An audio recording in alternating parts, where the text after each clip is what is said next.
સહજાત્મ સ્વરૂપ પરમ ગુરુ શ્રીમદ સદગુરુ રાજચંદ્ર પદ વંદો સહજ સમાધિ ચહી સદગુરુ ચરણે ચિત્તવસો એ જ ભાવના હૃદય રહી દેહ છતાં જેની નિત્ય વર્તે દેહાતીત અપૂર્વ દશા તે ભગવંત નિરંતર ભજતા દોષ રહે કહો કેમ કશા શ્રીમદ સદગુરુ રાજચંદ્ર પદ ચંદ્ર ચંદ્રિકા સમચળ કે સહુ સંશય ટાળક બાળકના વંદન કરું ઉમળ કે ત્રિવિધ તાપ બાળે કળી કાળે મહામોહ મુંજવી મારે સુરતરુ સમ સદગુરુ જીવને આશ્રય દઈને ઉગારે સુરતરુ સમ સદગુરુ જીવને ત્યાં આશ્રય દઈને ઉગારે. આઠ દ્રષ્ટિની સજ્જાઈ ઉપાધ્યાય શ્રી યશોજી મહારાજ કૃત. ગઈ વખતે આપણે ત્રીજી દ્રષ્ટિ જોયેલી, એ ચોથી દીપ્રા દ્રષ્ટિ. અમુક જગ્યાએ દીપ્તા લખેલું છે, પણ મૂળ ગ્રંથ યોગ દ્રષ્ટિ સમુચયમાં હરિભદ્ર સૂરીએ સંસ્કૃતના શ્લોકમાં અને એના સમશ્લોકે અનુવાદ જેણે કર્યા છે તેમાં દીપ્રા નામ છે. ચોથી દીપ્રા દ્રષ્ટિ. યોગ દ્રષ્ટિ ચોથી કહીજી દીપ્રાતિહાન ઉત્થાન પ્રાણાયામ તે ભાવથીજી દીપ પ્રભાસમ જ્ઞાન મનમોહનજીજી મીઠી તારી વાણ. ચોથી દ્રષ્ટિ સમકિતની લગભગ પાસે છે. પાંચમી દ્રષ્ટિમાં સમ્યક દર્શન સ્થિરા દ્રષ્ટિ. આ ચોથી તૈયારી છે. સદગુરુના બોધની પ્રમાણતા થઈ છે, આજ્ઞા કીધે થયો છે, પણ અંતરંગ કારણ પૂર્વેના બાંધેલા કર્મ હજી દૂર થયા નથી. ઘણા બધા પૂર્વના કર્મો છે, હજી ગ્રંથિભેદ થયો નથી, પણ આજ્ઞા કીધે થયો છે અને બોધની પ્રમાણતા થઈ છે કે આ વાત તો બરોબર છે. ત્રીજી દ્રષ્ટિ કરતાં બોધનું બળે વધ્યું છે, તેથી પોતે પોતાને દ્રઢ કરે અને બીજાને પણ કહી શકે તેવો થયો છે. ધર્મની વાતમાં એમના રસ આવે છે. સત્પુરુષમાં સત્પુરુષના વચનોમાં એને ઉલ્લાસિત ભાવ આવે છે અને એ ભાવ સાથે બીજાને કહે છે, પણ હજી સૂક્ષ્મ બોધ નથી થયો. આ દ્રષ્ટિનું નામ દીપ્રા છે. બોધનું બળ વધ્યું છે તો પણ દીવાના પ્રકાશમાં જેમ સ્પષ્ટ દેખાય, છતાં દોરીમાં સાપની ભ્રાંતિ પણ થઈ જાય. કર્મનો ઉદય હોય અને ઘણા બધા કર્મોનો ઉદય અશુભ કર્મો કે એવા કર્મ આવીને ઊભા રહી જાય એટલે જીવ પછી ચંચળ થઈ જાય, મન પાછું એટલે ડગુમગું થઈ જાય, એટલે દોરીમાં સાપની ભ્રાંતિ પણ થઈ જાય. તેમ આ દ્રષ્ટિમાં બોધ સ્પષ્ટ સમજે શાંત હોય ત્યારે, પછી હવા આવે એટલે દીવાની જ્યોત પછી ડગમગે, હલવા માંડે, ચંચળ થઈ જાય. છતાં અંતરનું મિથ્યાત્વ ખસ્યું નથી. પોતગલમાં સુખની ભ્રાંતિ છે તે સર્વથા દૂર થઈ નથી. હજી પાછું એમ પણ લાગે કે અહીંયા સુખ તો છે, થોડું સમજાઈ ગયું છે બુદ્ધિથી કે ના હોય જ નહીં, જ્ઞાનીએ કહ્યું છે એટલે, પણ એને હજી સમ્યક દર્શન થયું નથી. દીપ્રા દ્રષ્ટિ આવે ત્યાં ઉત્થાન નામનો દોષ દૂર થાય છે, તેથી મન હવે બીજે જતું નથી. પહેલાં ભાગમભાગ કરતો હતો, ત્રીજી દ્રષ્ટિમાં સ્થિર તો થયો. શ્રવણ સમિહા શુશ્રૂષા ગુણે પ્રગટ્યો, અહીંયા વધારે એટલે શ્રવણ હવે તહત્તી કરે છે, એકાગ્રતા વધતી જાય છે. અહીં ભાવ પ્રાણાયામ હોય છે. જેમ પ્રાણાયામમાં કેમ કુંભક, રેચક ને પછી કેવળ કુંભક સ્થિર થઈ જાય, એમ અહીંયા પ્રાણાયામમાં અહીંયા ભાવ પ્રાણાયામ ગણ્યો છે. અને બોધ દીવાના પ્રકાશ જેવો હોય છે. દીવો જેમ સ્વ પર પ્રકાશક છે, તેમાં દ્રષ્ટિવાળો પોતે સમજે તથા અન્યને પણ સમજાવી શકે એવું બોધનું બળ હોય છે. અહીંયા પાછું દીવામાં તેલ ખૂટી જાય અથવા તો પવનનો ઝપાટો આવે અથવા અમુક અંતર સુધી દીવાથી દેખાય, ગમે એટલું ન દેખાય કંઈ, હવે એક દીવો કરીએ અહીંયા કે ટ્યુબલાઇટ કરીએ કે બલ્બ કરીએ તો આ હોલ પ્રકાશિત થાય, પછી આગળ એટલે માપ છે, હજી લિમિટેશન્સ છે એને. પણ તોય પહેલાંમાં કેવું હતું, ફક્ત તૃણ અગ્નિ સમાન, બીજામાં ગોમય એટલે છાણાની અગ્નિ સમાન, ત્રીજામાં કાષ્ઠની અગ્નિ સમાન, એવું દર્શન હતું. અહીંયા હવે દીપક દીવાની જ્યોત જેવું થઈ ગયું. આસન પહેલાંમાં શું હતું, યમ, બીજામાં નિયમ, ત્રીજામાં સુખાસન હતું, અને અહીંયા હવે પ્રાણાયામ. મૂળ અષ્ટાંગ યોગમાં તો શ્વાસ રોકવાની વાત છે. જૈન દર્શનમાં ખાસ એ રીતે એનું મહાત્મ્ય નથી, પણ એનો સમન્વય કરીએ અને યોગ દ્રષ્ટિ સમુચ્ચયનો મૂળ હેતુ એ જ છે હરિભદ્ર સૂરીનો અને યશુજી મહારાજનો, કે સમન્વય કર્યો છે. એ પ્રાણાયામ અહીંયા ભાવ પ્રાણાયામની વાત છે, એટલે અંતરંગથી સ્થિર થવાની વાત છે. અને ઉત્થાન દોષ જાય એટલે જીવને શ્રવણ શાંતિથી સાંભળે અને અવધારે. અને બુદ્ધિથી તો ઘણું બધું સાચું જ લાગે છે એને, આજ્ઞાકીતે થઈ ગયો છે હજી, પણ સમ્યક દ્રષ્ટિની તો બલિહારી છે. મનને મોહ પમાડનારા ભગવાન મનમોહનજીનજી, તમારી વાણી અત્યંત મધુરતાવાળી મીઠી છે કે છે. મનમોહનજીનજી, મીઠી તારી વાણ. બીજી ગાથા, બાહ્ય ભાવ રેચક ઇહાજી, પૂરક અંતર્ભાવ, કુંભક સ્થિરતા ગુણે કરીજી, પ્રાણાયામ સ્વભાવ. એ અષ્ટાંગ યોગમાં આવે છે, કુંભક ને રેચક એની અહીંયા વાત છે. દ્રવ્ય પ્રાણાયામમાં શ્વાસ બહાર કાઢવો તે રેચક, આપણે કેમ કે જુલાબ લીધો, રેચ લીધો, બહાર નીકળે. શ્વાસ અંદર લેવો તે પૂરાય, આપણે કહે ને ઊંડો શ્વાસ લ્યો એટલે છાતી હવાથી ભરાય, પૂરક. અને શ્વાસની સ્થિરતા તે કુંભક, સ્થિર થઈ ગયો. કુંભકના વળી પાછા ત્રણ ભે છે, શ્વાસ મૂકે અને સ્થિર થઈ જાય તે રેચક કુંભક, મૂકી દીધો અને પછી સ્થિર થયો. શ્વાસ અંદર લીધો અને પછી સ્થિર થઈ ગયો તો પૂરક કુંભક. અને જ્યારે શ્વાસોશ્વાસની ક્રિયા સૂક્ષ્મ થઈ જાય, પછી લાંબા શ્વાસ લેવાને છોડવા એમ નહીં, મન સ્થિર થઈ ગયું છે એટલે બાહ્ય ક્રિયા સ્થિર થઈ ગઈ છે. હવે આસને ડગમગતું નથી, સ્થિર થઈ ગયું છે એટલે રેચક પૂરક સહેજે થાય એની મેળે, તે પ્રત્યે ઉપયોગ પણ ન હોય એનો. ધીરે ધીરે શ્વાસ ચાલે અને માત્ર બહારથી તો સ્થિરતા જ જણાય કે સ્થિરીકરણ થઈ ગયું છે, એટલે આ કેવળ કુંભક. ભાવ પ્રાણાયામમાં મૂળ વાત એ છે, ભાવ પ્રાણાયામમાં કેવલ કુંભકરૂપ દ્રવ્ય પ્રાણની તો સ્થિરતા હોય તો તે કાર્યકારી થાય પછી, પણ મૂળ મીટે કલ્પના ઝલપનાની વાત છે. અહીંયા અસ્થિરતા વહી જાય, સંકલ્પ વિકલ્પ વયા જાય. જો કે અહીં ભાવ પ્રાણની મુખ્યતા છે, પાપની પ્રવૃત્તિ અને વિકલ્પોરૂપ બાહ્ય ભાવ છૂટી જાય છે. આમ કરું આમ ન કરું, સંકલ્પ વિકલ્પ. ગોપાલે લખ્યું છે ને 128મા પત્રમાં, અનંતકાળથી આ જ કર્યું છે. હવે યાદ આવે છે જાતે સ્મૃતિ જ્ઞાનથી, એટલે વૈરાગ આવે છે કે સમાધિમાં આવ્યો જ નથી જીવ. હવે વિકલ્પો રૂપ અને પાપની પ્રવૃત્તિરૂપ બાહ્ય ભાવ છૂટી જાય છે, તે રેચક સદગુણો ગ્રહણ કરવાનો ભાવ આવે છે. સારા સારા ગુણો ભેગા કરે બધા. નિર્મળ ગુણમણી રોહણ બુધરા, મોતીનો ચારો ચરે માનસરોવરના હંસલા, અને બગલા માથલા પકડે, હંસલા ન પકડે. એટલે સારા સદગુણ બધા ગ્રહણ કરવાનો ભાવ તે પૂરક ભાવ, અને શુભ અશુભ વિકલ્પો બંધ પડી જાય. હવે શુદ્ધ તરફ જવાની કોશિશ કરે છે, હજી થયું નથી, પણ શુભ અને અશુભ વિકલ્પો બંધ પડીને સ્થિરતા થાય તે કુંભક. ઊંડો ઉતરીને વિચારે છે. હવે એ વ્યવહારમાં જે શુભ સમજતો હતો, ધર્મ સમજીને જે દોડાદોડી કરતો હતો, એ હવે એક અક્ષેપક ગુણ આવ્યો છે, અને અહીંયા પછી ઉત્થાન ગુણ અવગુણ વયો ગયો છે. એટલે એ રીતે વૃત્તિ રોકે છતાં આત્માનો અનુભવ નથી ત્યાં સુધી આ ભાવ પ્રાણાયામ પણ દ્રવ્યરૂપ જ છે. હજી દ્રવ્ય પ્રાણને અને મનને સંબંધ છે. જેમ જેમ શ્વાસોશ્વાસ મંદ થાય તેમ તેમ મન પણ શાંત થાય છે. પછી શ્વાસ તદ્દન રોકે યોગમાં, ત્યારે સમાધિમાં જીવ આવે. પણ ગોપાલદેવે કહ્યું છે કે માથે આત્મજ્ઞાની હોય ગુરુ, એની આજ્ઞા કરતો હોય તો, નહીં તો શ્વાસ રોકો તો પણ જ્ઞાનીની આજ્ઞાથી પરાંગ મુક્તા છે તો આત્માર્થે એનું કામ ન થાય, કાંઈ લેખે ન લાગે, સ્વચ્છંદે ક્રિયા કરી ગણાય. અને દ્રવ્ય અને ભાવ પ્રાણાયામ આ દ્રષ્ટિનું અંગ કયું છે.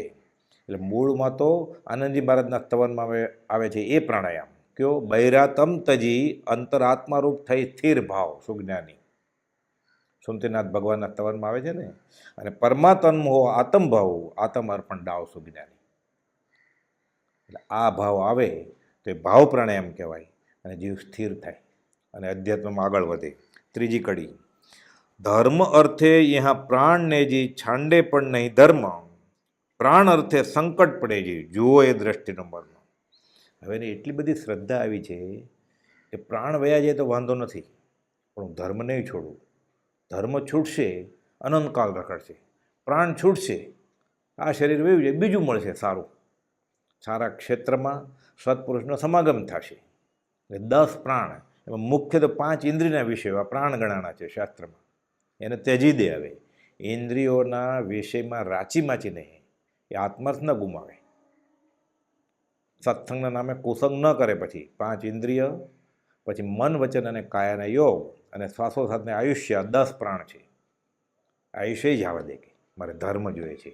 ધર્મ અર્થે અહીંયા પ્રાણને છાંડે પણ નહીં, ધર્મ ન છોડે. એને એટલી બુદ્ધિથી હવે સમજણ આવી ગઈ છે, ભલે હજી સમ્યક દર્શન નથી થયું, કે ફર્યા ક્યારે મળશે મને. પ્રાણ અર્થે સંકટ પડે જી, જુએ દ્રષ્ટિનો મર મનમોહનજીજી, મીઠી તારી વાણ. આ દ્રષ્ટિવાળો ધર્મને પ્રાણ કરતાં પણ અધિક સમજે છે. ધર્મ એ આત્માનો ભાવ પ્રાણ છે. કુપદો લખ્યું છે ને, ક્ષણ ક્ષણ ભયંકર, ભાવ મરણે કાં હો રાચી રહો. દ્રવ્ય મરણ તો એકવાર થશે, આ દેહ છોડશે. એ આત્મા ક્યાં મરવાનો જ છે. આ ક્ષણ ક્ષણ ભાવ મરણ કરે છે અને અનંતકાળના જન્મ મરણો ઊભા કરે છે. સદગુરુની આજ્ઞાએ જે ધર્મનું આરાધન કરતો હોય તે હવે છોડે નહીં. દાખલો આપ્યો છે, જેમ કે ભીલે પ્રાણ છોડ્યા પણ કાગડાનું માંસ ન ખાધું તે ન જ ખાધું. બધા સમજાવતા હતા ભીલ પર કે નહીં ખાવું. એવી એમ દ્રઢ શ્રદ્ધા થઈ હોય એટલે જ્ઞાનીની આજ્ઞાના મહાત્મ્ય આગળ પ્રાણ પણ તુચ્છ લાગે. દેહ તો ફરી મળે, પરંતુ જ્ઞાનીની આજ્ઞા મળવી બહુ દુર્લભ છે. આજ્ઞા રુચિ એટલે સંકિતની લગોલગ નજીક જ આવી ગયો છે સાફ, કે પછી આજ્ઞા ક્યારે મળશે મને. ધર્મ કરતાં અન્ય કોઈ વસ્તુનું મહાત્મ્ય વધારે માન્યું હોય તો તે છોડવું પડે. એવો કસોટીનો પ્રસંગ આ દ્રષ્ટિવાળાને આવે ખરેખર ત્યારે પછી ખબર પડે. સોનું તપે પછી ચળકે ત્યારે ખબર પડે, અગ્નિ પરીક્ષા થાય. પરંતુ ધર્મ માટે પ્રાણ પણ જતા કરે તો પછી અન્ય વસ્તુને તો અવશ્ય છોડી જ દે ને. પોતાનો દેહ છોડવા તૈયાર છે તો બાકીની તુચ્છ વસ્તુનું શું મહાત્મ્ય હોય એને. ગમે તેવા ભય કે લાલચને વશ થઈને ધર્મને તજે નહીં, એવું આ દ્રષ્ટિનું રહસ્ય છે. એટલી તૈયારી હોય ત્યારે પછી સંકિત થાય છે. કુપોદે વચનામૃતમાં ધર્મ વિશે લખેલું છે.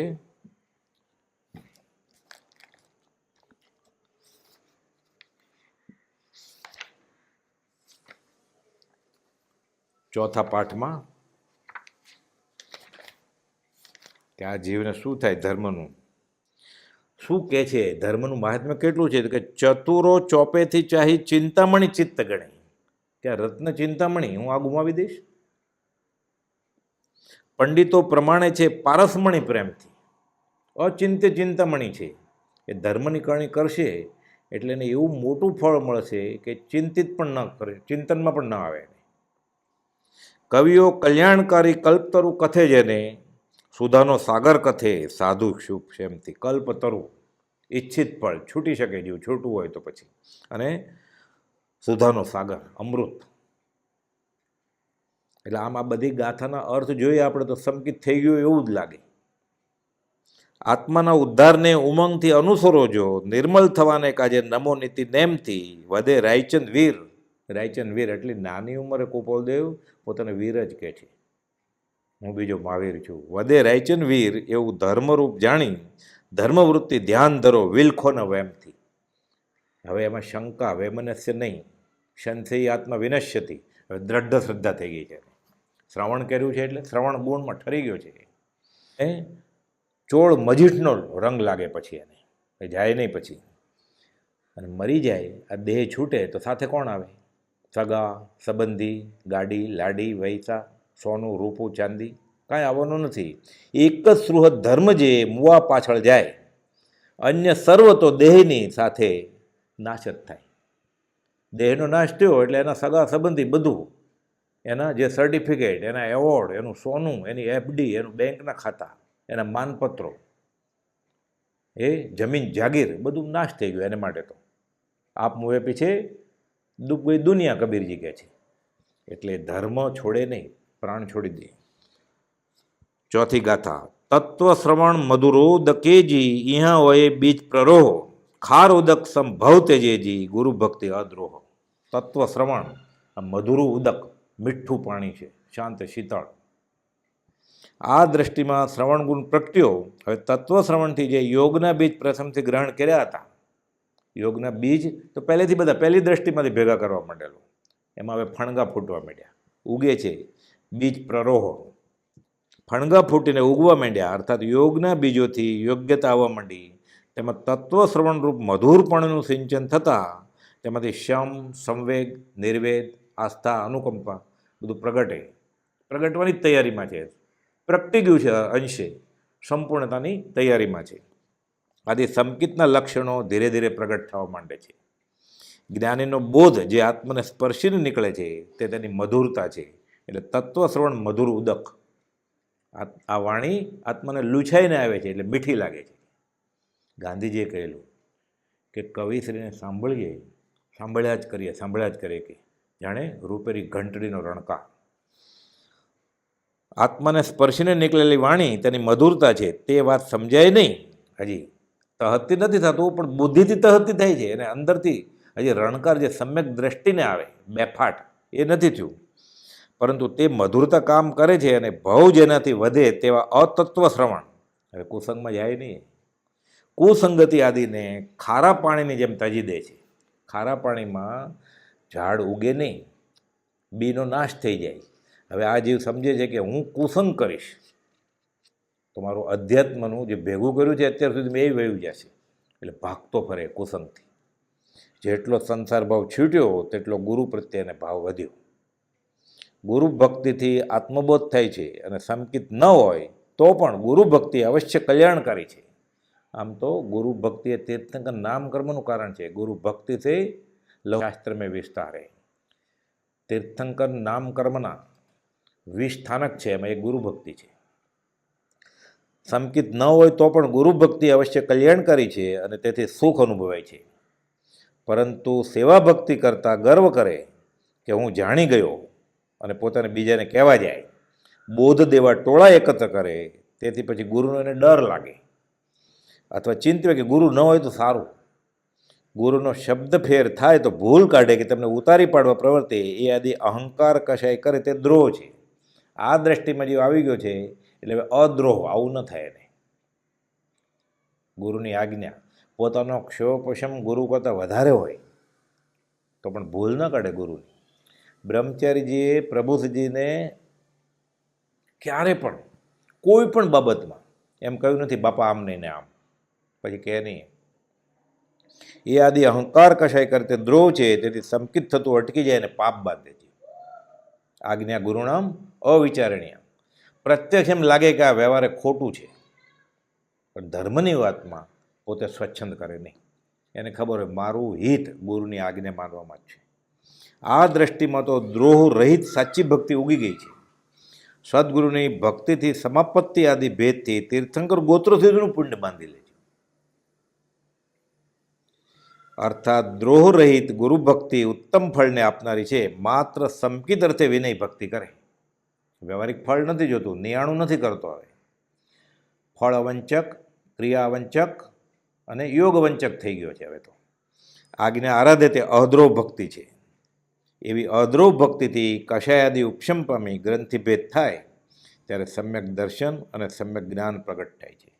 અને પાંચમી દ્રષ્ટિમાં જો આવે છે એટલે સંકિત થઈ ગયું. એટલે ઉપલબ્ધ દ્રષ્ટિએ જોતા તો આ સંકિતના જ લક્ષણ બધા લાગે આપણને. પાંચમી ગાથા. સૂક્ષ્મ બોધ તો પણ ઇહાજી સંકિત વીણ નવી લોય. એ સમ્યક દર્શન નથી એટલે સૂક્ષ્મ બોધ નથી એને, પણ ઘણું બધું જાણે છે, ઘણું બધું શ્રદ્ધ્યું છે અને બીજાને પણ સમજાવી શકે છે ધર્મનો માર્ગ. વેદ્ય સંવેદ્ય પદે કયોજી તે ન અવેદ્ય જોઈ. પરંતુ આ ચોથી દ્રષ્ટિમાં હજુ ગ્રંથિભેદ થયો નથી, તેથી સંકિતના અભાવમાં સૂક્ષ્મબોધ પણ હોય નહીં. સૂક્ષ્મબોધ એટલે વસ્તુનું સ્વરૂપ જેમ છે તેમ અંતરમાં સમજવું. સૂક્ષ્મબોધની પ્રાપ્તિ એ જ ભક્તિ કરવાનું પ્રયોજન છે. એની ઈચ્છા તો એ જ છે, છૂટવા માટે જ કરે છે. તે સૂક્ષ્મબોધ વેદ્ય સંવેદ્ય પદમાં હોય છે. મિથ્યાત્વ દૂર થવાથી અને ગ્રંથિભેદ થવાથી સમ્યક દર્શન કે સ્વ આત્મ અનુભવરૂપ સસંવેદન જ્યાં પ્રગટ થાય છે તે વેદ્ય સંવેદ્ય પદ છે. વેદ્ય એટલે શું જાણવું જોઈએ, કર્તવ્ય, ગંતવ્ય, કર્તવ્ય એટલે શું કરવું જોઈએ, ગંતવ્ય એટલે જવું જોઈએ, વેદ્ય એટલે જાણવું જોઈએ. આ સંસ્કૃતમાં વિદ્યર્થ કહેવાય એને, કે આ થવું જોઈએ વેદ્ય. અને સંવેદ્ય એટલે એ દશા પામી અને એનો અનુભૂતિ આવે, એને સંવેદન કરે એટલે સંવેદ પદ. વેદ્ય સંવેદ્ય પદ છે, અર્થાત જાણવા, વેદવા, અનુભવવા યોગ્ય જે આત્મ સ્વરૂપ તેનું સમ્યક વેદન એટલે જ્ઞાન, અનુભવ જેમાં પ્રગટ છે તે વેદ્ય સંવેદ્ય પદ છે. એટલે જે જાણે છે, જાણે પછી એવા ભાવ એને અંદરથી લાગણી જન્મે છે, આ વેદ્ય સંવેદ્ય પદ. તે દશા પાંચમી દ્રષ્ટિમાં પમાય છે.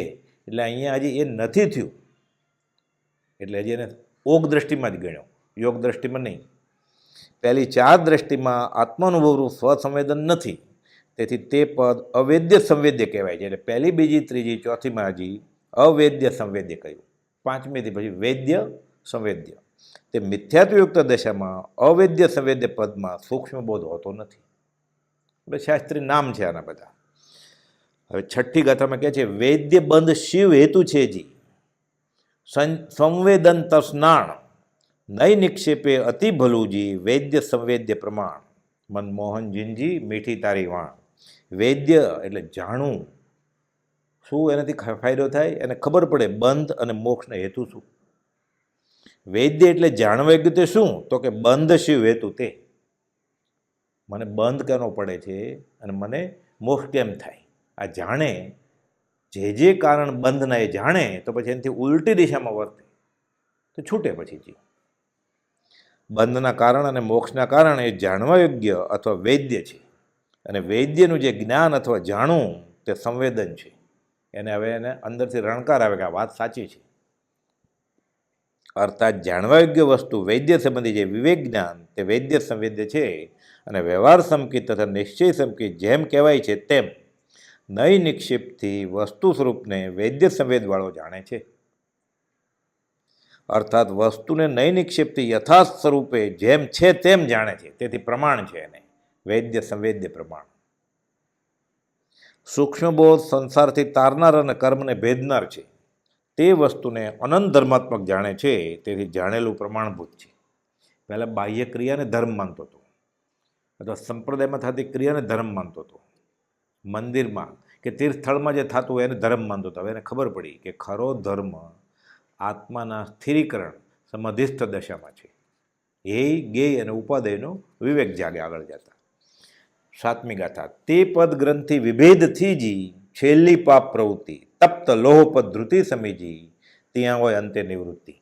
બધું જાણી લીધું છે બુદ્ધિથી, એટલે કદાચ પાપની પ્રવૃત્તિ છે, આ છેલ્લી પાપની પ્રવૃત્તિ છે, એને નથી કરવું છતાં કરવું પડે છે, ન છૂટકે.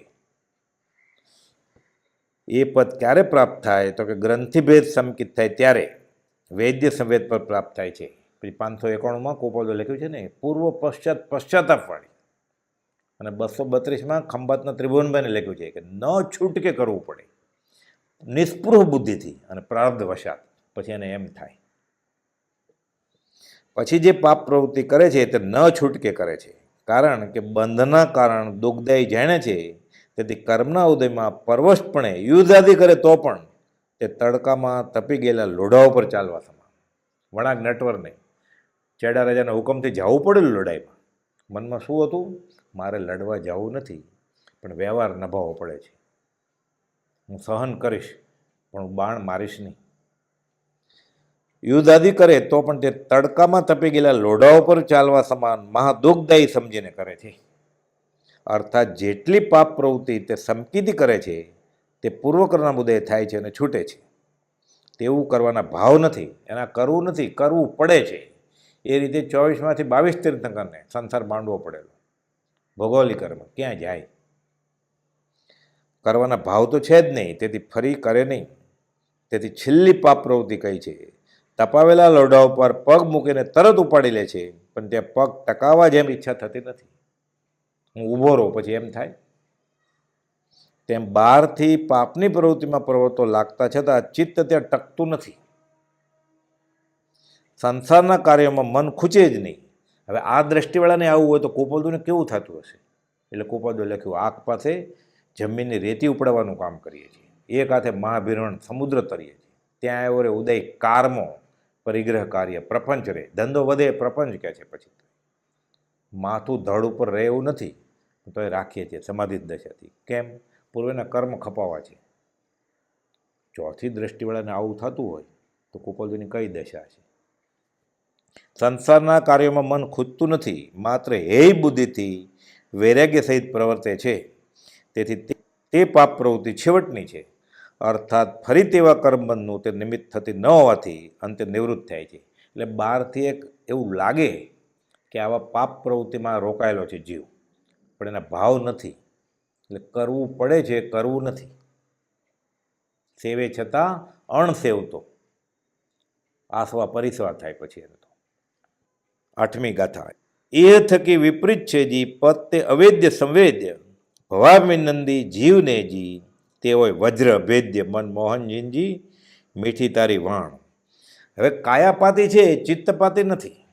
શરીરથી કરે છે, મનથી નથી કરતો. એક ભોગ ભોગવે છે છતાં કર્મની વૃદ્ધિ નથી કરતો. એટલે કે છે વૈદ્ય સંવેદ્ય પદ જ્ઞાની યોગીઓનું છે, અને તે છેલ્લી 4 દ્રષ્ટિમાં હોય છે, 5, 6, 7, 8માં. ચોથી દ્રષ્ટિ સંકિતની ઘણી નજીક હોવાથી યોગ્યતાવાળી છે, તેમ છતાં હજી તેમાં ઉપર કયું તેથી વિપરીત એવું અવૈદ્ય સંવેદ પદ હોય છે. હજી સંકિત નથી થયું એટલે ગણાય નહીં એ રીતે. પાત્રતા ઘણી ઊંચી છે, ગમે ત્યારે થઈ જશે. અવૈદ્ય સંવેદમાં સૂક્ષ્મબોધ ન હોવાથી સત્ય વસ્તુની ઝાંખી થતી નથી. પાણીમાં પક્ષીનો પડછાયો જોઈએ તેને સાચું પક્ષી જાણી પકડવા જાય, એવી ભ્રાંતિવાળું અવૈદ્ય પદ છે. એટલે આકાશમાં કોઈ પંખી જતું હોય એનો પડછાયો પડે તો પાણીના મગરમચ્છ એને પકડવા જાય, પણ એ તો પડછાયો હોય, હાથમાં કંઈ આવે નહીં, એને હજી ખબર નથી કે આ પડછાયો છે. એટલે એ રીતે પણ તે ભ્રાંતિને કારણે જીવને પોતાના દોષ હજી દેખાતા નથી. પછી એને કુપોલ લખ્યું ને 254માં, એને મુમુક્ષતાનો આનંદ આવે હજી, એટલે અટકી જાય ક્યારેક પછી કુસંગ હોય તો. સંસારમાં દુઃખ સર્વત્ર દેખાવા છતાં વૈરાગ આવતો નથી, એટલે શાતાશીલ્યું વર્તન એનું હોય છે. અને ધર્મની કરણીમાં પણ તીર્થક્ષેત્રમાં, આશ્રમમાં, મંદિરમાં એ શાતા શોધે છે. હજી બાહ્યથી ધર્મકરણી કરે છે, સદાચારી છે, નીતિવાન છે, પણ શાતા ગોતે છે હજી, અને પાપમાં પ્રવૃત્તિ થાય છે. એ રીતે હજી વિભાવમાં જ છે. મકોડો ગોળમાં ખૂંચી ગયો છે, પછી ખેંચવા જાય આપણે, પગ તૂટી, હજી નીકળી નથી શકતો. ચારિત્ર મોહિનીનું બળ જબરું છે. બિલાડી જાણે છે દૂધ પીતા, સામે લાકડી લઈને ઊભો છે, એને ખબર છે હમણાં લાકડી પડશે, તો એ છોડી નથી શકતી દૂધને હજી. સ્ત્રી, વસ્ત્ર, ગંધ, આહાર આદિ સંસારના સુખો ઝાંઝવાના પાણી જેવા છતાં તેને સાચા માને છે, અને તે મેળવવા આસક્તિપૂર્વક પ્રવર્તે છે. અને આ બાજુ પાછું ધર્મમાંય નીતિ, સદાચાર એવા ગુણો પ્રગટ્યા છે, અને રસે છે, એ સાંભળે છે. એવા ભવાભિનંદી જીવને આ અવૈદ્ય પદ વ્રજ જેવું દુર્ભેદ્ય હોય છે. એટલે જે આને ભવાભિનંદી ગણ્યો છે. અનાદિની વાસના હોવાથી તેને છેદવા જતાં જીવ ગળિયા બળદ જેવો થઈ જાય છે. એટલે આ ગ્રંથિભેદની વાત કરે છે. કુપોલદેવે ગાંધીજીને વચનામૃત 570માં લખ્યું છે તે કે અહીં સુધી આવે છે, મોહ ગ્રંથિ છેદવાનો વખત આવે કે જીવ પાછો નબળો થઈ જાય છે, અને ગળિયા બળદ જેવો થઈ પાછો હટી જાય છે. પાછો તો બધી કરી કમાણી ધૂળમાં. ગ્રંથભેદ થવાનો વખત આવે ત્યાં દોષમાં લપટાઈ જાય છે પાછો. કાં તો એમ સમજે કે મને સમ્યક દર્શન થઈ ગયું છે, અને પોતે કાં તો ગુરુજી થઈ જાય, કાં તો બીજા કોઈ પંથમાં ભળી જાય. હું સમજુ છું, આ તો બફમ છે. કુપોલદેવે કહ્યું છે હું સમજુ છું એમ જે માને છે એ ઠગાયા છે. તેથી ત્યાં સત્પુરુષનો આધાર જરૂરનો છે. જો માથે સત્પુરુષ હોય, રાખી મૂકે, આજ્ઞાકીતપણું રાખી મૂકે તો કામ થાય. તે ભવાભિનંદી કેવા છે? હવે એના લક્ષણ કયા છે? લોભી કૃપણ દયામણોજી માઈ મચ્છર ઠાણ, ભવાભિનંદી ભય ભિર્યોજી અફલ આરમયાણ, મનમોહનજીનજી મીઠી તારી વાણ. લોભી જે હોય તેથી વધારે મેળવવાની ઈચ્છા રાખે, અને કૃપણ, લોભી અને કૃપણ આપણને બંને સમાનાર્થી લાગે. લોભી ખાલી હજુ મેળવવાની ઈચ્છા રાખે, કૃપણ ઘણું હોય છતાં વાપરી પણ ના શકે. મમણ શેઠ, ભેગું કરવું છે ને વાપરવું નથી. લોભીમાં અને કૃપણમાં ફરક છે. કૃપણ વધારે ખરાબ દશા છે. પુષ્પમાળામાં વચનામૃત 2માં કુપોલદેવે 31માં બોલ લખ્યો છે એમાં કે તું કૃપણ હોય તો, પછી કંઈ કહેવું જ નથી. શું કે વાત આવે છે? બોધકથામાં કે સતી નાર ભોરિંગ મણી શુરાને શરણાંત કરપી ધન મૂછ કેસરી મુવે લાગે હાથ. આ કરપીનું ધન મરે ને પછી જ હાથમાં આવે. સિંહનો વાળ જોતો હોય તો કેસવાણીમાંથી કે સિંહની મૂછમાંથી લેવાય જીવતા સિંહનો. ભોરિંગ મણી કોબરા ફણીધર નાગના માથે મણી લેવો હોય તો એ નાગ મરે પછી મણી હાથમાં આવે. એમ સતી નારનું શિયળ એ જીભ કચરીને મરી જાય, કૂવામાં પડી જાય, પણ બ્રહ્મચર્યને હાનિ ન પહોંચવા દે. અને શુરાને શરણાંત સતી નાર ભોરિંગ મણી શુરાને શરણાંત કરપી ધન મૂછ કેસરી મુએ લાગે હાથ. આ દયા કૃપણ ઘણું હોય છે તો વાપરી શકે નહીં. દયામણો મારી પાસે નથી એમ ચિંતા કર્યા કરે ને આર્ત ધ્યાન કરે, અકલ્યાણની કલ્પના કર્યા કરે, માઈ પ્રપંચ કરે અને મત્સર એટલે પરના ભલામાં રાજી નહીં. લોભી કૃપણ દયામણો માઈ મચ્છર ઠાણ ઈર્ષ્યા કરે, અદેખાઈ કરે. જવાસા નામની વનસ્પતિ છે. બધી વનસ્પતિ ચોમાસું શરૂ થાય ખાલી અઠવાડિયામાં લીલીછમ ધરતી થઈ જાય, આ વરસાદ આવે ને સુકાઈ જાય. ઈર્ષ્યાળુ, અદેખાઈ. સંસારમાં અત્યંત આસક્તિ હોવાથી સંસારની વસ્તુઓના ત્યાગથી ભય પામે. પછી મારું સુખ છીનવાઈ જશે તો, એટલે ભોગ ઉપભોગમાં જે રાચે છે સાથે એને એટલી બધી તૃષ્ણા પણ છે.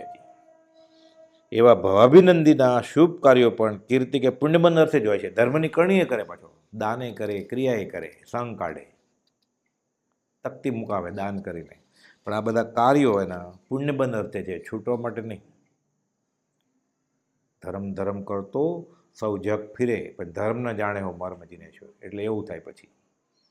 અને એક કહે સેવીએ વિવિધ ક્રિયા કરી, ફળ અને કાંત લોચન ન દેખે. મિથ્યા દ્રષ્ટિ છે એટલે આવું થાય. તેથી તેને આત્મહિતરૂપી ફળ આવતું નથી, એટલે છૂટવાનું કારણ નથી બનતું. એટલે મિથ્યા દ્રષ્ટિની બધી ક્રિયા એ રીતે છૂટવા માટે અફળ છે, સંસારે સફળ છે. વળી તે વસ્તુ તત્વને તથા હિત અહિતને નહીં સમજનાર હોવાથી અજ્ઞાન અને મૂર્ખ છે. હવે 10મી ગાથા. એવા અવગુણવંતનું જી પદ છે અવેદ્ય કઠોર. એટલે હજી આને અવેદ્ય પદમાં જ મૂક્યો છે. સાધુ સંગ આગમતણોજી તે જીત્યો ધુરંધોર. આવા દોષવાળા ભવાભિનંદી જીવનું જે અવેદ્ય પદ છે તે અત્યંત કઠોર અને દુર્ભેદ હોય છે. એટલે ગ્રંથિભેદ અઘરું છે. અનંતવાર યથા પ્રવૃત્તિકરણ સુધી આવ્યો જીવ પાછો હટી જાય. તેને ભેદવાનો ઉપાય સાધુ સંગ અને આગમ છે, અર્થાત સત્પુરુષનો સમાગમ અને આજ્ઞા અનુસાર સદગ્રંથનું અવગાહન. એ બંનેની એકતા કરવા વડે ધુરંધર એટલે બળવાન પુરુષાર્થ કરનારા જીવાત્માઓ તે અવેદ્ય પદને જીતી શકે છે. એટલે હજી આ જીવનો ગ્રંથિભેદ થયો નથી.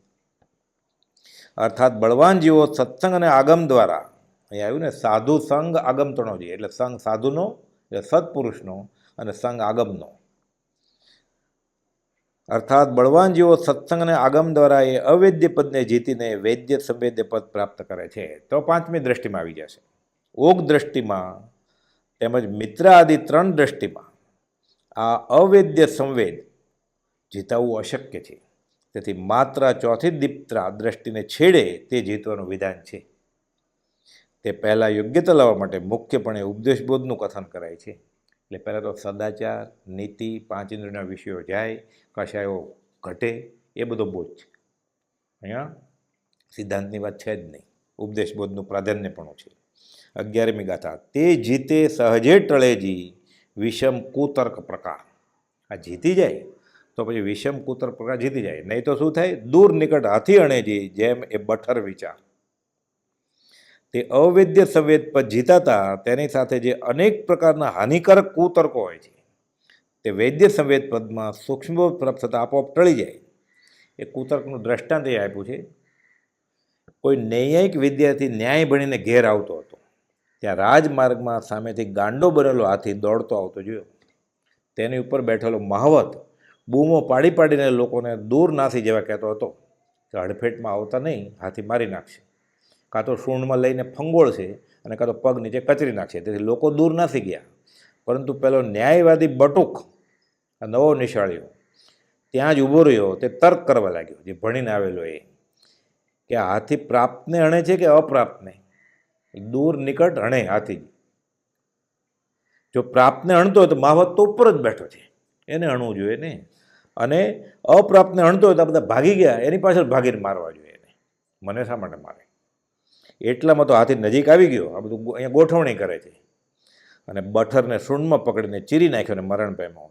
જેમ એ બઠર મૂર્ખ વિદ્યાર્થીએ મહાવતના વચન માન્યા નહીં અને આપમતે વિચાર કરતો ત્યાં જ ઊભો રહ્યો, તેથી મરણ પામ્યો, તેમ શાસ્ત્ર વાંચીને કુતર્ક કરવા એ ઘણું ભયંકર છે. જે તત્વ ગવેષક હોય તે ગુરુમુખથી જાણી તેણે કહેલ માર્ગે પ્રવર્તન કરે તો તત્વ પામે. એટલે શાસ્ત્રનો અભ્યાસ પણ ગુરુ આજ્ઞાથી જ કરવાનો છે, અથવા સદગુરુએ કહ્યા જે અવગાહન કાજ. પોતાને મેળે વાંચી લે એટલે જીવ કદાગ્રમાં આવી જાય કે આવા તર્ક લગાડી. પરંતુ આપમતી હોય તે નરક દિગોના દુઃખ પામે, માટે આપમતી ન થવું, ગુરુમતીએ ચાલવું જોઈએ. 12મી ગાથા. હું પામ્યો સંચય નહીં જી, મૂરખ કરે વિચાર, આળસુઆ ગુરુ શિષ્યનો જી, તે તો વચન પ્રકાર.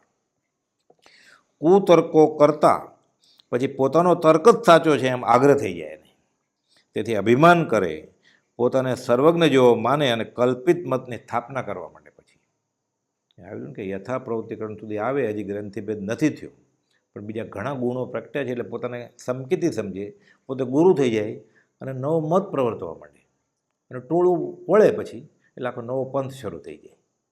એટલે પામે તેનો સંગ, એ બધા ડૂબે, પોતે ડૂબે, પોતે તો અનધિકારી જ થઈ જાય. પછી નવો પંથ સ્થાપે, કલ્પિત મતની સ્થાપના કરે, એવા નિર્ણવ મહાવીર સ્વામીના વખતમાં પણ ઘણા થયા છે. અથવા તો શાસ્ત્ર પણ ન ભણે અને એમ માને કે હું બધું સમજું છું, હવે વિશેષ જાણવા સમજવાનું મારે કંઈ બાકી રહેતું નથી. કોપદે લખ્યું ને 522મા પત્રમાં, હું જાણું છું, અને 622માં પણ લખ્યું હું સમજું છું. આ બંને અનંતાનુબંધીના પ્રકાર છે. એમ વિચારી પ્રમાદ સેવે અને સ્વચ્છંદે વર્તે, તે પર આળસુ ગુરુ શિષ્યનો દ્રષ્ટાંત. અહીંયા આવ્યું ને, આળસુ આ ગુરુ શિષ્યનો જી, તે છે વચન પ્રકાર. કે આમાં મને કોઈ શંકા છે જ નહીં, હું બધું જાણું છું. કોઈ અન્ય દર્શની ગુરુ શિષ્ય બહુ આળસુ હતા. તેઓ નગરની બહાર એક મઢીમાં પડી રહેતા. ગામમાં એકાદ ઘેર ફરીને ભિક્ષા લાવે ને થોડું ઘણું જે મળે તેથી ઉદર પૂર્ણ કરે. ખાસ કંઈ કામ કરે નહીં, ભિક્ષા લેવાનું એ કામ ન કરે, થોડુંક મળે એમાં પેટ અડધું પૂરતું ભરાય, બસ એટલું ઘણું. એટલા આળસુ. પાસે ઓઢવા પાથરનો તો હોય જ ક્યાંથી. એવામાં પોષ માસના દિવસ આવ્યા ને ઠાર પડવા લાગ્યો. એક દિવસ કડકડતી ઠંડી, તેથી ગુરુ ને શિષ્ય થરથર કંપતા ભિક્ષા જ ન જડી એવે હાલે તુરંત ગામમાંથી આવીને મઢી અંદર આવી ગયા. હવે એમાં થાય છે શું? પણ આળસ. એટલે હજી મઢીમાં પ્રવેશ પહેલાં જ કે હવે થાકી ગયા છે, સૂઈ ગયા, એવા આળસુ. એમાં જીર્ણ વસ્ત્ર મુખે ઢાંકીને બહાર આવીને સૂતા, મઢીની બહાર. પાછલી રાતે જાગ્યા ત્યારે નેત્ર ઉગાડવા જેટલો પણ ઉદ્યમ કર્યા વિના ઢાકેલે મુખે જ ગુરુએ પૂછ્યું, હે શિષ્ય, ટાઢ ઘણી લાગે છે, માટે હું ઝૂંપડીમાં છું કે બહાર છું? કે આંખ કોણ ખોલે? હવે એવી મહેનત કોણ કરે? એટલે શિષ્ય કહે છે કે, એટલે ગુરુ આળસુ, શિષ્ય એટલો જ આળસુ, એની કરતાં વધારે આળસુ, પણ પૂછે છે કે આપણે બહાર છીએ કે અંદર છીએ ઝૂંપડીમાં, મને ઠંડી બહુ હોય છે. ત્યારે શિષ્ય જે ગુરુથી પણ વધારે અજ્ઞાની અને આળસુ છે, તે પણ બંધ નેત્રે ઢાકેલે મુખે જ બોલ્યો, જોયા વગર, આપણે ઝૂંપડીમાં જ છીએ કે. તેવામાં તો ટાઢથી બચવા કોઈ કૂતરો ગુરુ પાસે આવ્યો. થરથરતો એ આવીને હૂંફ લેવા માટે ગુરુની બાજુમાં જ સોળ તાણીને એ સૂઈ ગયો. તેનું પૂંછડું ગુરુના હાથમાં આવવાથી ગુરુ બોલ્યા કે, હે શિષ્ય, મને આ પૂંછડું છે કે શું? કે આવી કડકડતી ઠંડીમાં પૂંછડું ઉગ્યું કે મને પહેલેથી છે આ પૂંછડું? શિષ્યને પૂછે છે. શિષ્ય બોલ્યો કે એ તો તમારી કાછડીનો છેડો છે, કે તમે જે આ પહેર્યું છે ને ધોતી, એનો છેડો છે કે આ છાનામાના બોલાવીને સૂઈ જાઓ કે. એમ અજ્ઞાનને આળસમાં સૂઈ રહેલા ગુરુને શિષ્ય વહેલી સવારે હિમ પડ્યું અને ઠરીને બે મરણ પામ્યા. આળસુ આ ગુરુ શિષ્યનો છે, એ છે આ પ્રકાર. આવું થાય પછી. તેમ જે આળસુ હોય તે પોતાની મતિકલ્પનાએ કુતર્ક કરે, પોતાથી વધારે જાણનારને પૂછે પણ નહીં, તેમજ આગળ ભણવાનો ઉદ્યમ કરે નહીં, તેથી તત્વ પામે નહીં.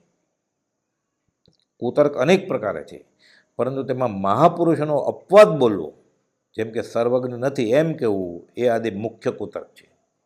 એ કુપાઉદેવને શાસ્ત્રના અભ્યાસથી કે લાઇબ્રેરીમાં જઈને વાંચેલા નિશ્ચયના ગ્રંથોથી માપવા, આવો પ્રકાર થાય અહીંયા.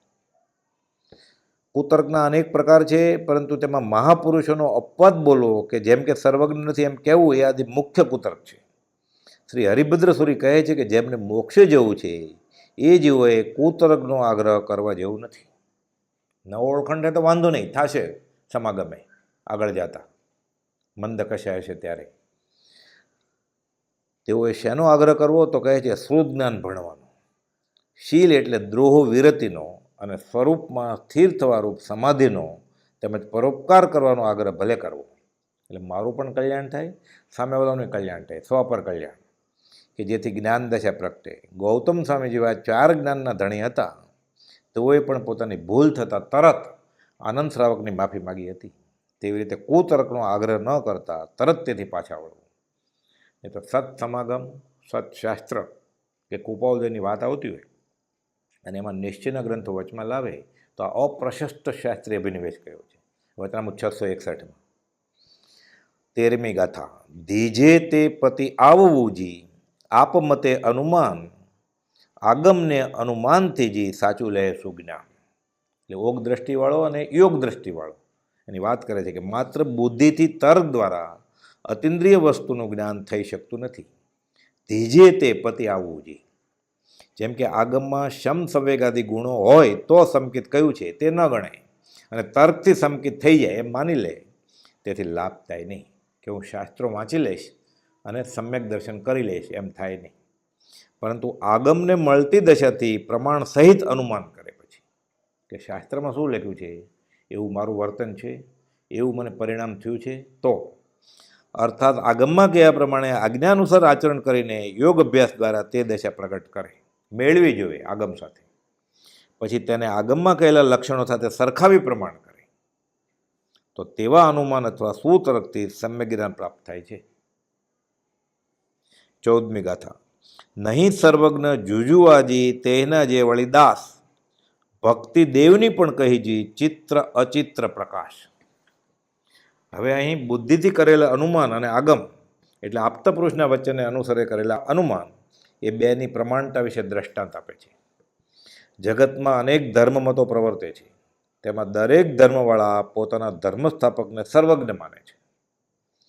વળી તે ધર્મ પ્રવર્તો ભિન્ન ભિન્ન માન્યતાવાળા જણાય છે. તેથી સર્વજ્ઞ જુદા જુદા છે એમ બુદ્ધિથી અનુમાન કરતા મનાય છે. એ બંનેના અભિપ્રાયમાં આસમાન જમીનનો ફરક હોય તો બંને સાચા કેવી રીતે હોય? એક કે સૂર્ય પૂર્વમાં ઉગે, બીજો કે પશ્ચિમમાં ઉગે. એટલે શું થાય? તેથી સર્વજ્ઞ જુદા જુદા છે એમ બુદ્ધિથી અનુમાન કરતા મનાય. પરંતુ આપત પુરુષના વચનને અનુસરીને સ્યાદવાદથી વિચારમાં આવે તો જણાય કે ત્રણેય કાળમાં જે સર્વજ્ઞો થયા છે અને થશે તેઓના જ્ઞાનમાં ફેર હોતો નથી. તેમજ સર્વજ્ઞને અનુસરનારા શ્રુત કેવળી વગેરેનું જ્ઞાન પણ તેવું જ હોય છે. રસ્તો અલગ અલગ હોય. કોઈને અમુક પ્રકારના કર્મ હોય, કોઈને અલગ પ્રકારના કર્મ હોય. છેલ્લે પરિણામ સરખું જ આવવું જોઈએ. ન્યાયમતી પતંજલિ પણ કહે છે કે દર્શનો ભિન્ન ભિન્ન છતાં સર્વજ્ઞ તો એક જ હોઈ શકે. એ બધા દોષોથી મુક્ત થયા છે એવો સર્વજ્ઞ ભગવાન તો એક જ હોવો જોઈએ. અર્થાત સર્વજ્ઞની વાણીમાં ભેદ નથી, પરંતુ એ વાણીને સમજવામાં બુદ્ધિ અનુસાર ભેદ પડે છે. વળી જગતમાં ચિત્ર અચિત્ર પ્રકાશવાળી ભક્તિ પ્રવર્તે છે તેનું કારણ પણ એ જ છે. આ સમજાણું નહીં એટલે પોતાની રુચિને અનુકૂળ આવ્યું અથવા તો પોતાના માનેલા ગુરુએ એ બોધ્યું એ પ્રમાણે કરવા માંડ્યા. કોઈ રાજાએ એક સુંદર કલાભવન બંધાવ્યું. પછી તેની અંદર આવેલા સભા મંડપને શોભાવવા માટે અનેક ઉત્તમ ચિત્રકારોને યોગ્ય વેતનથી રોકવામાં આવ્યા. રાજાએ તે દરેકને ભીતનો થોડો થોડો ભાગ આપી જાહેર કર્યું કે જેની કળા સર્વોત્તમ જણાશે એને ઇનામ, પહેલું ઇનામ. પછી તે જુદા જુદા ચિત્રકારોએ ઘણી મહેનત કરીને પોતાની બુદ્ધિ અનુસાર રંગબેરંગી ચિત્રો કરે છે, પોતાની જગ્યા ફાળવી તેમાં. તેમાંના એક ચિત્રકારે તો પોતાનો વિભાગ તેની આડે પડદો રાખ્યો ખાલી, અને રોજ ઘસઘસ કરીને ચમકાવે એ જગ્યાને. ઘસતા ઘસતા પછી જાણે આરસી હોય એવો ચમકાવ્યું. ચિત્ર કાંઈ દોર્યું જ નહીં એને, પણ પડદો રાખી દીધો હતો એટલે બધાને એમ કે એ પણ દોરે છે. ખૂબ ઘસી ઘસીને અરીસા જેવી સ્વચ્છ બનાવી દીધી આ દિવાલને. હવે જ્યારે મુદત પૂરી થઈ ત્યારે રાજા પરીક્ષા કરવા આવે છે કે સૌથી સારું ચિત્ર કોનું. એટલે એક પછી એક બધાને ચિત્રો જોવે છે. તેણે બધાના ચિત્રો યથાયોગ્ય વખાણ્યા કે પછી પહેલાં ચિત્રકાર પાસે આવ્યા ત્યારે તેણે પડદો ઊંચી કરીને બતાવ્યું કે મારું ચિત્ર જુઓ. એણે કંઈ દોર્યું જ નહોતું. તો તેમાં બધા ચિત્રકારોના ચિત્રોનું સુંદર પ્રતિબિંબ પડેલું દેખાયું. એની ભીત એટલી એણે ઘસેલી અને સુવાળી કરેલી, ચમકતી હતી, એમાં પ્રતિબિંબ પડે બધાના ચિત્રોના. તેમાંથી આખું કલાભવન શોભી રહ્યું એટલે બધાના ચિત્રો એમાં દેખાય, એટલે રંગબેરંગી દેખાણું. તે જોઈને રાજા અત્યંત પ્રસન્ન થયો અને તે અચિત્ર ચિત્રકારને પારિતોષિક આપવામાં આવ્યું. એ રીતે રાગદ્વેષ રહિત અચિત્ર ભક્તિ છે તે મોક્ષપ્રદ છે. જગતમાં દેવ ભક્તિના ચિત્ર અને અચિત્રે બે ભેદ છે. જે વ્યવહારમાં ભક્તિ થાય છે એ અમુક છૂટવા માટે કરે છે અને પ્રાય બધા વ્યવહારિક લાભ માટે સંસાર રસે કરે છે. એટલે દેવ સંસારી અનેક છે જી, તેની ભક્તિ વિચિત્ર છે. આ એક રાગ પર દ્વેષ તેજી, એક મુક્તિની અચિત્ર. એટલે આગળની કડીમાં અચિત્રનો અર્થ સમજાવ્યો અને અહીંયા હવે દાખલો આપે છે 15મી ગાથામાં કે સંસારી દેવો અનેક પ્રકારના છે, તેમની ભક્તિ પણ અનેક પ્રકારની છે. સંસારી ઈચ્છાઓથી રાગ કે દ્વેષપૂર્વક અનેક પ્રકારે ભક્તિ થાય છે. માનતા માને, બાધા રાખે, આખડી રાખે, વેમ કરે, દોરા ધાગા માદળિયા, મંત્ર તંત્ર, ભોગ ધરાવે, યજ્ઞ કરે, લાંબા વાળ રાખે, મુંડન કરાવે, દેવને લાંચનું નોતરું જ રહે કે આમ થશે તો હું છત્ર ધરાવીશ, પ્રસાદ ધરાવીશ. રાગ કે દ્વેષપૂર્વક અનેક પ્રકારે કરવામાં આવે છે તે ચિત્રા ભક્તિ વિચિત્ર અર્થાત ભિન્ન ભિન્ન પ્રકારની છે. અને પરમપદને પામેલા એવા વિતરાગદેવની ભક્તિ જે રાગદ્વેષ રહિત શાંત થયેલા યોગીઓ માત્ર કરે છે. અને શા માટે કરે? મોક્ષને અર્થે, છૂટવા માટે. તે ચિત્ત વિશુદ્ધિ રૂપ અચિત્ર ભક્તિ એક જ પ્રકારની છે. એક હોય 3 કાળમાં પરમાર્થનો પંથ કે જે પરમપદ મોક્ષને પ્રાપ્ત કરવાની છે.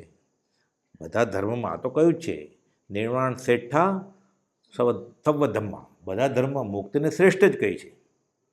પણ આ ચિત્ર વિચિત્ર દેખે પાછળથી સમજાણું નહીં, પોતાનો ક્ષયોપશમ પ્રમાણે જેટલું સમજાણું ત્યાં સુધી સમજ્યા અને પછી ત્યાં અટકી ગયા, કાં તો શિથિલતાને લીધે ત્યાગ વૈરાગની ત્યાં અટકી નવો પંથ થાપ્યો. પછી 16મી ગાથા. ઇન્દ્રિયાર્થગત બુદ્ધિ છે જી, જ્ઞાન છે આગમ હેત, અસમોહ શુભ કૃતિ ગુણેજી, તેણે ફળ ભેદ સંકેત, મનમોહનજીનજી મીઠી તારી વાણ.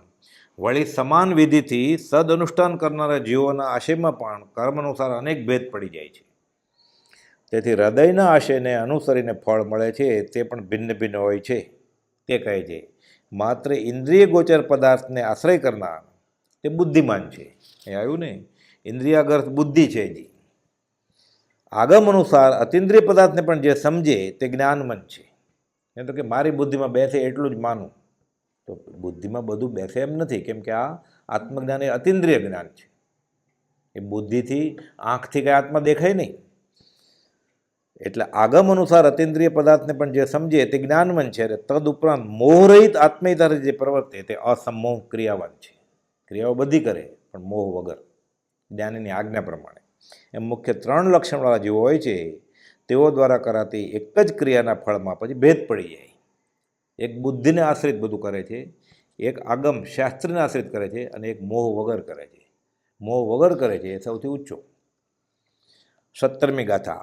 આદર ક્રિયા રતિ ગણીજી, વિઘંટળે મિલે લચ્છી, જિજ્ઞાસા બુદ્ધ સેવનાજી, શુભકૃતિ ચિહ્ન પ્રત્યચ્છી, મનમોહનજીનજી મીઠી તારી વાણ. વર્તમાન કાળમાં આવશ્યક પૂજા પાઠ, ભક્તિ, વંદન, નમસ્કાર, વ્રત, તપ, જપ વગેરે જે ધર્મના અનુષ્ઠાનો કરવામાં આવે છે તે મોટે ભાગે ઓગ દ્રષ્ટિથી થાય છે.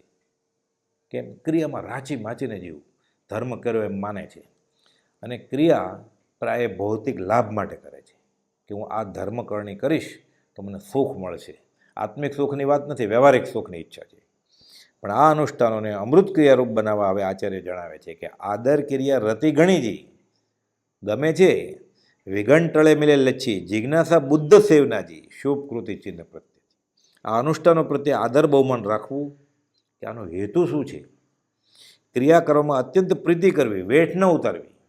ચિત્ત પ્રસન્ન રે પૂજન ફળ કહ્યું, પૂજા અખંડિતે. હૃદયના શુદ્ધ આશયથી ધર્મક્રિયા કરવામાં આવે છે ત્યારે ભાગ્યોદય થવાથી વિઘ્નો પણ પોતાની મેળે દૂર થઈ જાય. વિઘંટળે મિલે લીછી, ક્યારે? આદર ક્રિયા કે આ જ્ઞાનીની આજ્ઞા છે એટલે હું છૂટવા માટે કરું છું, વ્યવહારિક લાભ માટે નહીં.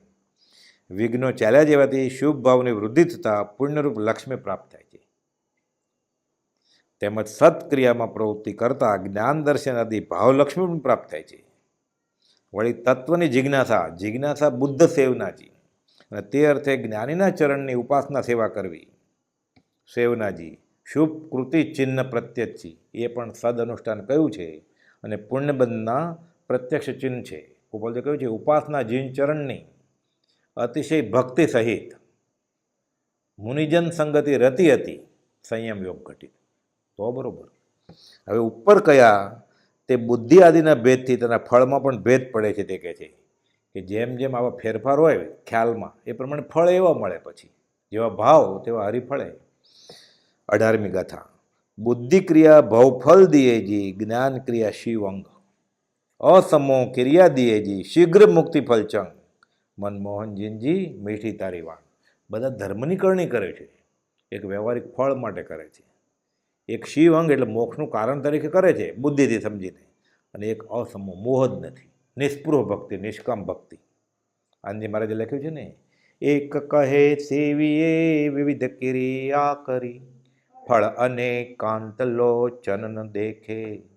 ફળ અને કાંત ક્રિયા કરી બાપડા, રડવડે ચાર ગતિ માહે લેખે. એમ ધાર તરવારની છે. વિતરાગ ધર્મનું આરાધન શ્રદ્ધા વગર થાય એમ નથી. પોતાની બુદ્ધિએ આજ્ઞાના લક્ષ્ય વિના બાહ્ય દ્રષ્ટિથી ઇન્દ્રિયના વિષયોના લક્ષ્ય જે ક્રિયા કરવામાં આવે છે તે બુદ્ધિ ક્રિયા છે, અને તેનું ફળ 4 ગતિરૂપ સંસાર છે. એટલે પુણ્ય બાંધે દેવલોકમાં જાય, 9મા ગ્રીવક સુધી જાય, પછી પાછો રખડે. આગમમાં કહેલા આશયને સમજીને અથવા જ્ઞાનની આજ્ઞાના લક્ષ્યપૂર્વક જે ક્રિયા થાય છે તે જ્ઞાન ક્રિયા છે, અને તેનું ફળ પરંપરાએ મોક્ષ છે. 249માં કોપાલદેવે લખ્યું છે કે આવી બધી ક્રિયા કરે એટલે મોક્ષ આદિ ફળ મળે છે. મોક્ષે મળે, દેવલોકે મળે અને સંસારે મળે. છૂટવા માટે જ કરતો હોય તો કામ થાય. કોઈ પણ પ્રકારના પૌદ્ગલિક ફળની ઈચ્છા રાખ્યા વિના શુદ્ધ ભાવે જે અનુષ્ઠાન કરાય છે તે અસમોહ ક્રિયા છે. અસમોહ ક્રિયા દિયેજી શીઘ્ર મુક્તિ ફળ ચંગ. તે અસમોહ ક્રિયા છે તે ઈષ્ટ એવા મોક્ષ ફળને શીઘ્ર આપનારી છે, તત્કાલ. તે અસમોહ ક્રિયા કરનારો લક્ષ્ય કેવો હોય છે? હવે આ જીવ કેવો હોય એ કહે છે અહીંયા. કેમ? હવે આની પછીની દ્રષ્ટિ સંકિતની છે ને, અહીંયા બધા એના ગુણો પ્રકાશિત છે. 19મી ગાથા. પૂદગલ રચના કારમીજી, ત્યાં જસ ચિત્તન લીન. એક માર્ગ તે શિવ તણોજી, ભેદ લહે જગદીન. તે અસમો અનુષ્ઠાન કરનારા મહાત્માઓ સંસારથી વિરામ પામેલા હોવાથી આકર્ષક છતાં એકાંત દુઃખદાયક એવી પૂદગલની રચનામાં તેમનું ચિત્ત લીન થતું નથી. અભેદ દશા આવ્યા વિના જે જગતને જોવા જાય છે એ બંધાય. કોપલે લખ્યું 214માં, આખું જગત અમને તૃણવત છે, ઘાસ બરાબર. પૂદગલને પૂદગલ રૂપ જ જાણે છે. પછી તો કેવી દશા પહોંચે આગળ જતા? રજકણ કે રિદ્ધિ વૈમાનિક દેવની, સર્વે મને આ પૂદગલ એક. વૈમાનિક દેવની રિદ્ધિ એ પૂદગલ છે, અને રજકણ કચરો એ પૂદગલ જ છે. પૂદગલ એક સ્વભાવ જેવો. એવી દ્રષ્ટિથી જગતને જોનારા મહાત્માઓ ચિત્ત વિશુદ્ધિરૂપ જે મોક્ષ માર્ગને આરાધે છે તે વાસ્તવિક એક જ પ્રકારનો છે. અવસ્થા ભેદથી ગુણસ્થાન હોય બદલે, કેમ કે 5મું, 6ઠું, 7મું અવસ્થા ભેદથી ગુણસ્થાન આદિ ભેદ પડે છે, પરંતુ માર્ગ વાસ્તવિક એક જ છે. મોક્ષના માર્ગ 2 નથી. જે પુરુષો મોક્ષરૂપ પરમ શાંતિને પામ્યા તે આ જ રસ્તે પામ્યા છે. તેમ છતાં જગતના બાહ્ય વિષયોમાં મોહ પામેલા દીન પામર જીવો અજ્ઞાનને લઈને મોક્ષ માર્ગ ભિન્ન ભિન્ન હોવાનું કલ્પે છે, અને ધર્મમાં બાહ્ય દ્રષ્ટિથી ભેદ દેખાવા છતાં પણ વાસ્તવિક છે નહીં. જો આત્મજ્ઞાની હોય એને ખબર છે. શિષ્ય ભણી જીન દેશનાજી, કહે જન પરિણતિ ભિન્ન. કહે મુનિની નહીં દેશનાજી, પરમાર્થ્ય અભિન્ન. જ્યાં જ્યાં જે યોગ્ય છે. જિનેશ્વર ભગવાનની દેશના સર્વ વિનય ગર્ભિત હોય છે, અને તેમાં એવો અતિશય હોય છે કે સભાના સર્વે જીવો પોતપોતાની ભાષામાં અને પોતપોતાની અપેક્ષાએ જેમ ઘટે તેમ તત્વને યથાર્થ સમજી જાય છે. કૃપાદેવ ચરિત્ર પ્રદેશમાં બોધ આપે, સામેવાળાને શું લાગુ પડે, કેમ ઝીલી શકશે એ પ્રમાણે બોધ આપે, અને એ રીતે તેમની શંકાઓનું સમાધાન આપોઆપ થઈ જાય. પછી પૂછે હવે કંઈ પૂછવું છે, પણ જવાબ આવી જ ગયો હોય. સર્વજ્ઞને અનુસરનારા જે મુનિઓ છે તેઓ પ્રમાણભૂત વસ્તુને લક્ષ્યમાં રાખીને અમુક નયની અપેક્ષાએ દેશના આપે છે. કહે મુનિની નય દેશનાજી.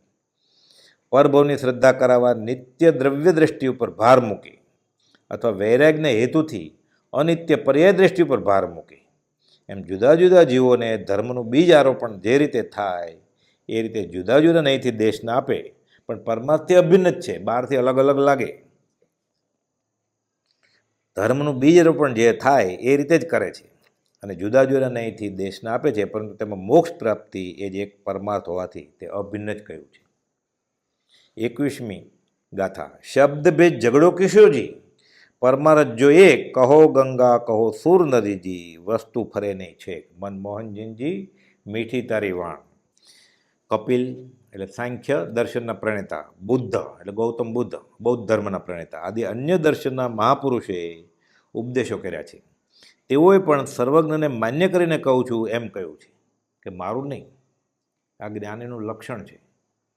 પૂર્વાચાર્યોએ આમ કહેલું, હે અર્જુન, એમ શ્રી કૃષ્ણ બોલે. કુપોદો આત્મસિદ્ધમાં લખે છે, આગળ જ્ઞાની થઈ ગયા વર્તમાનમાં હોય. શુદ્ધ આત્મ સ્વરૂપને પામ્યા છે એવા જ્ઞાની પુરુષોએ નીચે ગયા છે તે 6 પદ. કુપોદો નથી કહેતા કે હું કહું છું, એણે જ કહેલું. તો પણ તે મહાત્માનો આશય તે દેશકાળને અનુસરીને હોય, તે જાણ્યા વિના તેમના પર આક્ષેપ કરવો તે સર્વજ્ઞ પર આક્ષેપ કરવા જેવું છે. એટલે કોઈ એક દર્શનના દર્શનકારને નિંદવા એ વ્યાજબી નથી. પરમાર્થ એક છતાં શબ્દ ભિન્ન ભિન્ન હોય તે વિશે વિવેકીજનો વિવાદ કે ઝઘડો કરે નહીં. જેમ કે ગંગાને કોઈ સૂર નદી કહે કે કોઈ જાહ્નવી કહે, કોઈ ભાગીરથી કહે, તો નદી કંઈ ફરી જતી નથી. કહો ગંગા કહો સૂર નદીજી. માટે સામાનો અભિપ્રાય જાણ્યા વિના એકદમ તેનું ખંડન કરવું યોગ્ય નથી, અને સામાનો અભિપ્રાય જાણ્યા વિના પોતાના મતનું મંડન કરવું યોગ્ય નથી. મતભેદ વખતે મધ્યસ્થ રહેવું યોગ્ય છે. શટ દર્શન જીન અંગ ભણી જે, ન્યાસ સડંગજો સાધે રે, નમી જીનવરના ચરણ ઉપાસક શટ દર્શન આરાધે રે. કેમ કે આત્માને તો બધા દર્શન માને જ છે. આત્મા કરતા છે, ભોગતા છે, મોક્ષ છે, મોક્ષનો ઉપાય છે, પાપ છે, પુણ્ય છે, નીચે નરક, ઉપર સ્વર્ગ, ઘણું બધું ફરકું છે. સિદ્ધાંતની વાતમાં છેલ્લે થોડો ફરક છે, પણ છૂટવાની વાત તો કરે જ છે. એટલે એકાંત નિષેધે એ પોતાના પગ ઉપર જ કુહાડી મારે છે. એટલે અહીંયા મધ્યસ્થના ગુણે આવી જાય છે. હવે નહીં તો શું થાય?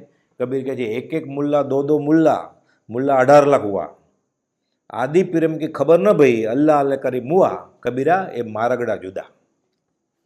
22મી ગાથા. ધર્મ ક્ષમાદિક પણ મટેજી, પ્રગટે ધર્મ સંન્યાસ, તો ઝઘડા મોટા તણોજી મુનિને કોણ અભ્યાસ. છેલ્લે પછી જે ધર્મની ક્રિયાઓ છે નિશાની ચડી ગયા એનું મહાત્મ્ય નથી રહેતું. યમ નિયમનું સ્થિર થઈ જાય. તો હવે નાની નાની વાતમાં ક્યાં પછી ચોથ પાંચમ મોપતિ, ચક્ષુવાળી પ્રતિમા, ચક્ષુ વગરની પ્રતિમા, દોરા વગર જ્ઞાન થાય, દોરો હોય તોય જ્ઞાન થાય, શ્વેત અંબર, ભગવા અંબર, દિગંબર. કે મુમુક્ષુવા મુનિઓ તો ક્ષમા આદિને ધરનારા અને હિત મિત બોલનારા હોય છે, તેમનું લક્ષ્ય તો ક્ષપક શ્રેણી માણવાનો હોય છે. એટલે ક્ષપક શ્રેણીમાં ક્ષયોપશમ ધર્મો, વ્રત, ક્ષમા આદિના વિકલ્પો પણ મૂકવાનું છે. પછી સામાયિક થઈ ગઈ, પ્રતિક્રમણ થઈ ગયું, એને 24 કલાક સામાયિક પ્રતિક્રમણ જ છે. જૂના ખપાવે છે પછી કે ચવિયારના પચકાણ રાત્રે રાત્રે ક્યાં, એને દિવસે પાણી નથી પીવું, ખાવું જ નથી. એટલે કહે છે ધર્મ સંન્યાસનો યોગ પ્રગટ થાય છે. એટલે ક્ષપક શ્રેણીમાં ક્ષયોપશમ ધર્મો, વ્રત, ક્ષમા આદિના વિકલ્પો પણ મૂકી દેવાના છે.